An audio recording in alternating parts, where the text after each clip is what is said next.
Voilà, le temps que les derniers participants s'installent. Beaucoup de gens pensent encore que l'eau, c'est totalement gratuit, comme il y a 20, comme il y a 40 ans. Ce ne l'est plus, et ça ne sera encore moins, puisque on le voit dans les prévisions du GIEC. Bon, elles valent ce qu'elles valent, mais pour l'instant, elles sont quand même malheureusement assez vraies. Le nord va être plus pluvieux, le sud va être plus sec, donc on va amplifier les difficultés. Donc ce qu'on vit actuellement, ça risque d'être encore augmenté. Donc il y a énormément de travail, et puis un mur de financement, comme vous l'avez dit, qui s'attend devant nous. Alors je me tourne vers vous, André Flageolet, parce que ces financements, ils reposent en partie sur ce mécanisme des agences de l'eau.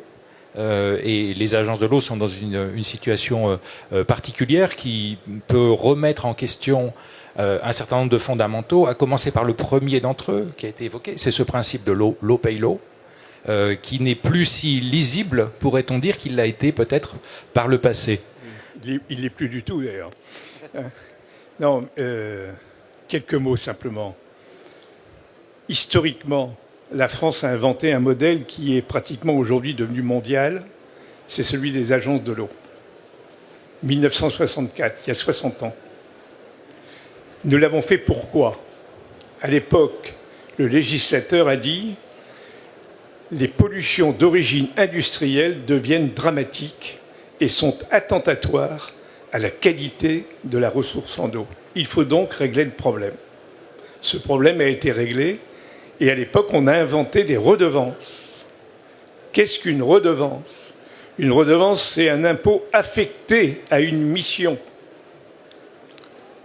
Ce n'est pas un impôt de toute nature. D'accord? On prélève sur ce que l'on consomme afin de réparer les suites de cette consommation. Et il faut que nous comprenions une chose, enfin deux choses. Contrairement à ce qu'on a pu penser, l'eau n'est pas gratuite. L'eau est aujourd'hui un patrimoine en danger. J'étais hier devant les ultramarins. Tous les territoires ultramarins sont devant des sécheresses catastrophiques. J'étais ce matin avec des élus des Pyrénées-Orientales qui pleurent tous les matins, tous les saints qui peuvent composer le calendrier pour essayer d'avoir un peu d'eau. Mais en même temps, quand je dis ça, je constate que les agences sont coincées dans un système où la notion de l'eau paye l'eau n'a plus de sens. Pourquoi?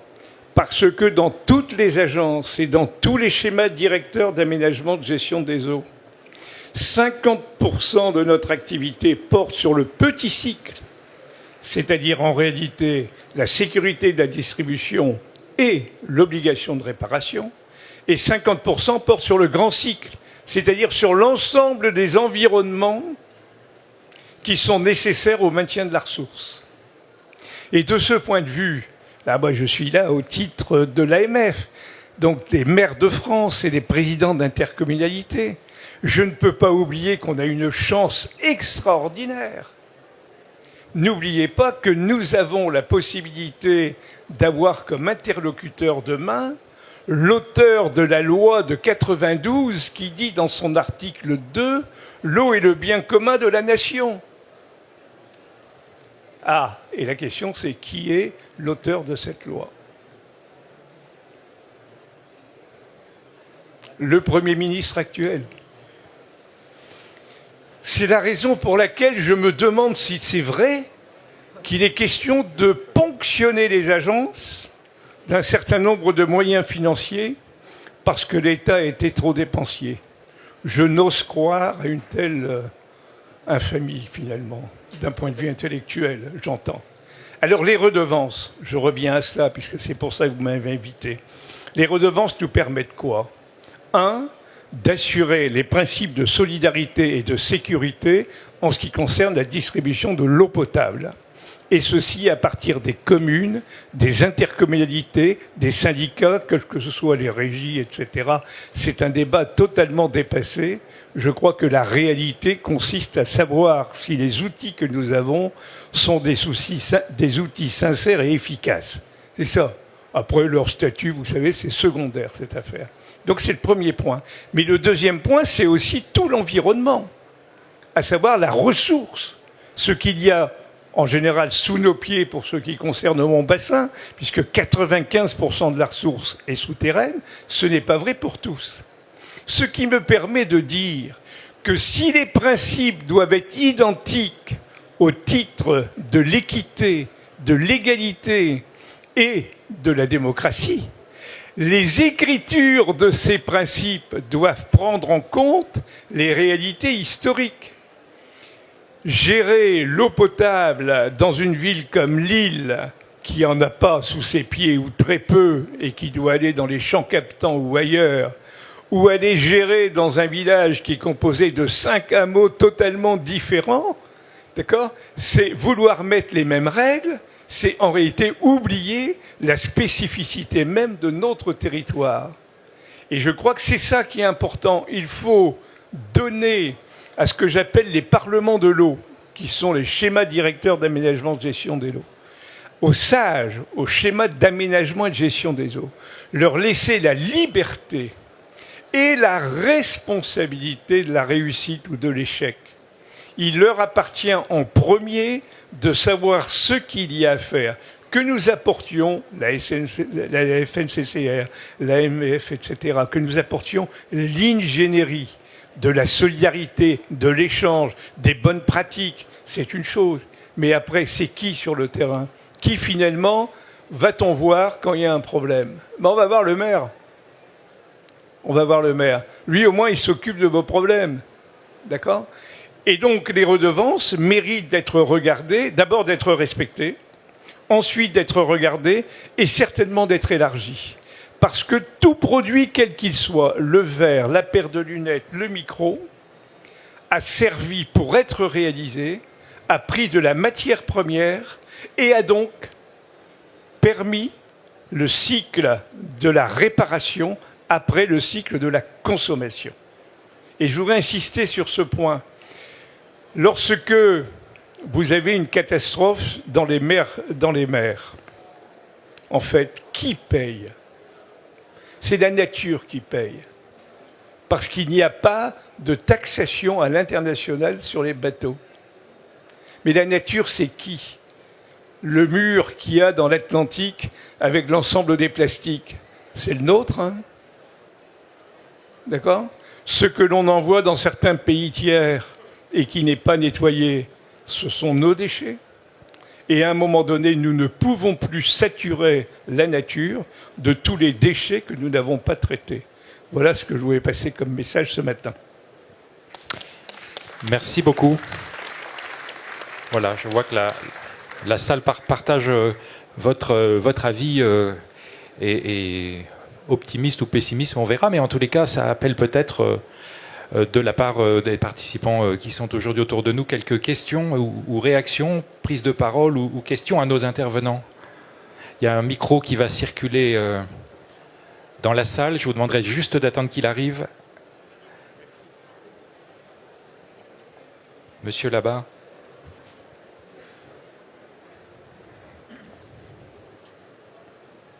Bonjour. C'est allumé? Oui, on m'entend? Merci. Bonjour à tous, Roger Aron de la collectivité territoriale de Guyane. Alors, ma question, elle est, vous avez parlé des 3 triptyques de l'eau, à savoir trop, pas assez, polluer. Eh bien, c'est exactement ce qu'on a en Guyane. On a trop d'eau quand il pleut trop. On n'en a pas assez comme aujourd'hui. Et polluer. Alors, je voudrais m'arrêter sur la pollution. Parce que nous, la pollution de nos eaux en Guyane, ce ne sont pas les agriculteurs. Ce sont les garimperos. C'est le mercure. Et là, je ne sais pas quel levier vous pourrez activer pour combattre le mercure, en tout cas, combattre la pollution de nos eaux par ces orpailleurs, comme on les appelle. Et d'autre part, alors, comme on dit pollueur-payeur, ben, il se trouve que les saisies que fait les gendarmes sur les tonnes d'or, eh bien, ne resservent pas aux populations qui sont victimes de la pollution du mercure. Merci, monsieur. Je ne sais pas si quelqu'un veut réagir sur cette question qui est au-delà de l'eau paye l'eau, parce que là, on est sur une forme de délinquance environnementale. Hein, on est dans du pénal, qui est un cadre un peu différent. Je ne sais pas si c'est une question que l'un ou l'autre d'entre vous connaît. Je vais répondre en prenant une autre casquette. Vous avez le droit d'ailleurs de me huer quand je vous dirai que je suis vice-président de l'OFB, l'Office français de la biodiversité, c'est-à-dire le gendarme nécessaire de l'environnement, insuffisant dans ses moyens humains et matériels, mais nous savons parfaitement, et là, ce qui vient d'être dit en Guyane est évident, c'est que si nous n'avons pas une police non pas plus tatillonne, mais plus présente sur les questions essentielles en ce qui concerne l'environnement, on se tire une balle dans le pied sur le long terme. Il faut qu'il y ait à la fois du préventif, c'est le rôle des collectivités territoriales. Il faut qu'il y ait du curatif et de la sanction, c'est le rôle de l'OFB. Nous ne pouvons pas avoir une société où nous laissons de façon indifférente un certain nombre de pollutions majeures se répandre dans la nature. Cela dit, je peux comprendre, et je comprends, un certain nombre de mouvements d'humeur lorsque les agents de l'OFB peuvent apparaître trop tatillons sur un certain nombre de contrôles. Une dernière question peut-être. Attendez, monsieur, il y a un point qui n'a pas été soulevé là tout à l'heure, mais j'en profite. Actuellement, les directives européennes sont présentes, et Régis Ten aurait pu en parler. C'est pas la LEMA qui interdit la réutilisation des eaux, hein. Attention. Hein. Et aujourd'hui, les directives européennes permettent une extension de cette réutilisation. Je crois que c'est ça qui est important. Mais le PTB d'Ille-et-Vilaine, je reviens sur ce qui a été dit. Il me semble absolument indispensable que l'AMF et les collectivités territoriales s'accaparent de la question de la protection des captages irremplaçables. Pourquoi ? Parce que c'est notre avenir. Vous avez dit 1/3 des captages sont morts. Chez nous, c'est la moitié. Là-bas, en Hauts-de-France, on a des pollutions historiques absolument remarquables. Il n'empêche qu'il nous faut concevoir, inventer une agriculture qui, sur ces aires de captage irremplaçables, soit une agriculture rentable pour ceux qui travaillent. Et c'est la raison pour laquelle, je vois Danielle Mamet, la vice-présidente de la FNCCR qui est devant moi, l'agence de l'eau Artois-Picardie a proposé, et aujourd'hui c'est sûr, le dossier est à Bruxelles, a proposé des PSE exceptionnels sur ces aires de captage irremplaçables pour faire une contractualisation avec les agriculteurs. C'est fondamental, c'est le long terme qui est en cause, c'est la nature que l'on donnera à nos petits-enfants qui est en cause. Voilà ce que je voulais vous dire. Un mot de conclusion, mais vraiment hyper rapide. Depuis 2 ans, l'eau est en haut de l'agenda politique. Ça veut dire que c'est une réalité qui s'impose à tous. Mais je vais faire la prière que les paroles et les actes soient en concordance.